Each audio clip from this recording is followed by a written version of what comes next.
as Iran's oil fields continued to burn after an Israeli attack that triggered Iran to retaliate against oil facilities. The U.S. is speeding up the deployment of at least 2,200 Marines to the Middle East, according to two people familiar with the decision. Part of their mission is to secure the Strait of Hormuz, the maritime corridor for 20% of the world's oil and gas that Iran is trying to close. U.S. forces are now bombing intensely Iranian military posts in and near the strait. Israeli Prime Minister Netanyahu said the world should thank Israel and President Trump for confronting Iran. Many Americans do believe that Israel dragged the United States in this war and is now pulling the rest of the world along with it. How do you see this ending? Well, I think we have concrete goals, how to do it, how to end it. We want to, as I said, decimate the ballistic missile program, which we're doing, decimate the nuclear program, which we're doing. I think that those are goals that are achievable.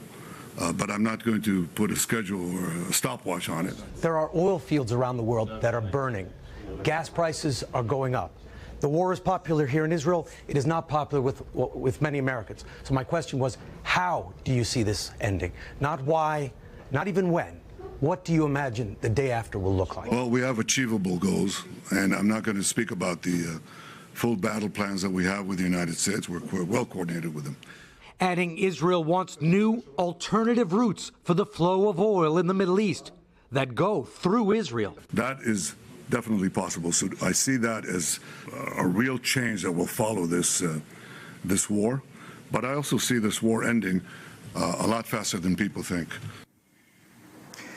Netanyahu went on to say that it is the United States leading this war with Israel as an ally. Hoda. All right, Richard Engel for us there. Richard, thank you.